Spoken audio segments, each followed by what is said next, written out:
Released back in 2017, Nioh's still often seen as just another Dark Souls ripoff for those who haven't played it. The likenesses are there, don't get me wrong.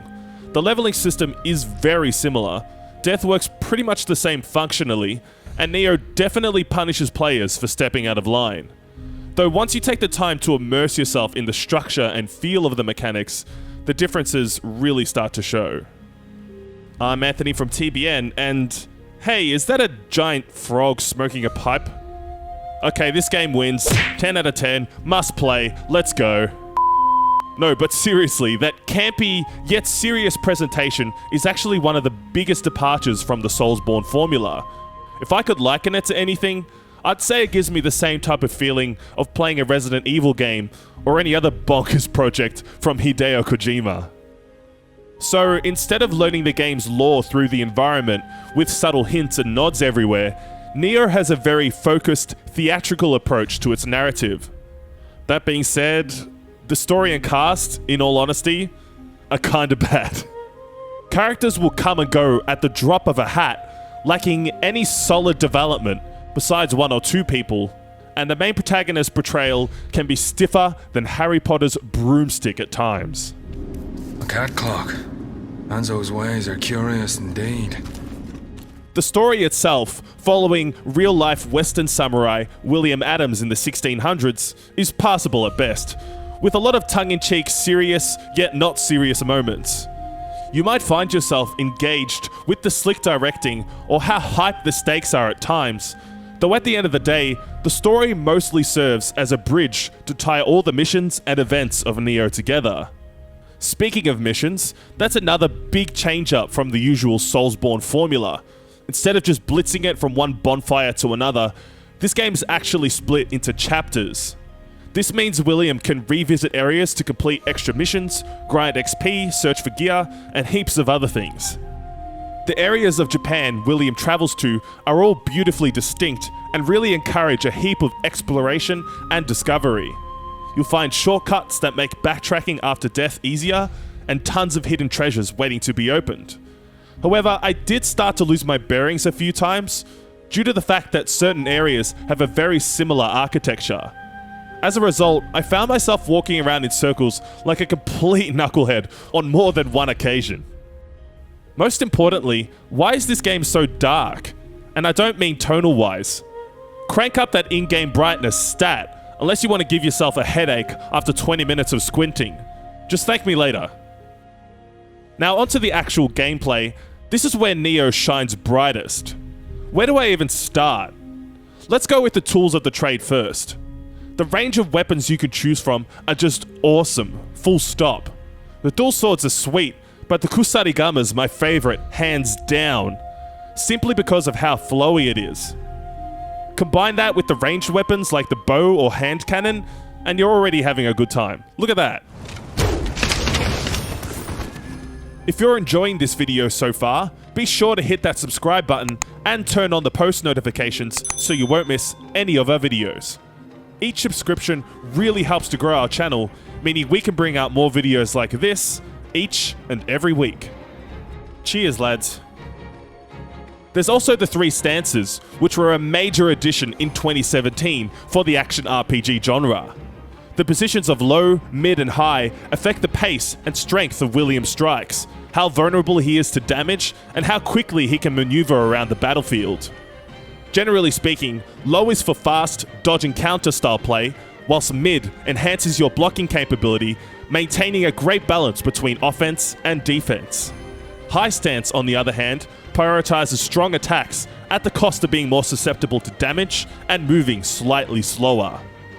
You're incentivized to not stick with one particular stance, but rather change up your playstyle to adapt to the relevant scenario.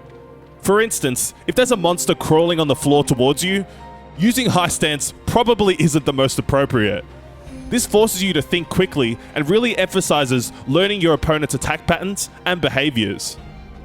It is a bit tricky at first to switch stances on the fly, and when you add stamina, or ki as the game calls it, into the mix, the mechanics will need a bit of getting used to. All things considered, balancing your ki usage is essential to mastering Nioh. Without it, you're essentially a human sandbag, and that's no fun. This forces every action taken to be extremely calculated, as one false move could result in a 3-hit death combo. The enemies themselves display their own key bars when locked on, which helps dictate how you'll approach them. For instance, if an adversary dwindles down their key using a few sword swings, and William counters with a few strikes of his own, the opponent will usually either drop their guard or be unable to fight back for a short spell. At the same time, the same thing can happen to you quick smart.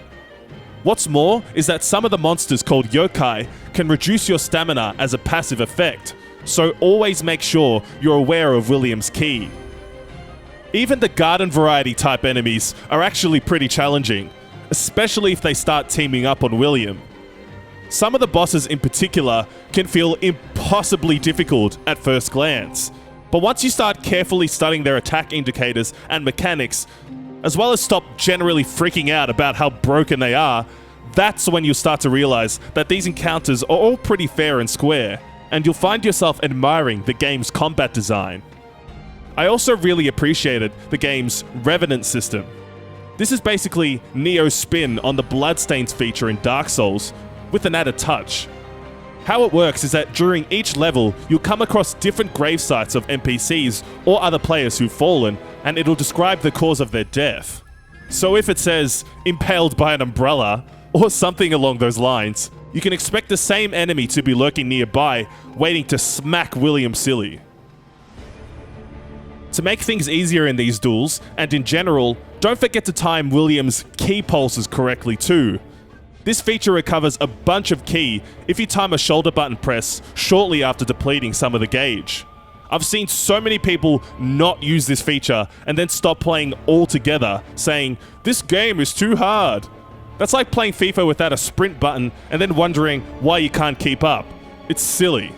Look, I still suck badly at these types of games, but once you start fully implementing all of Neo's mechanics, your chances of success will slowly but surely begin to increase. So when you go for combos or guards, try think a couple steps ahead and actively use Key Pulse.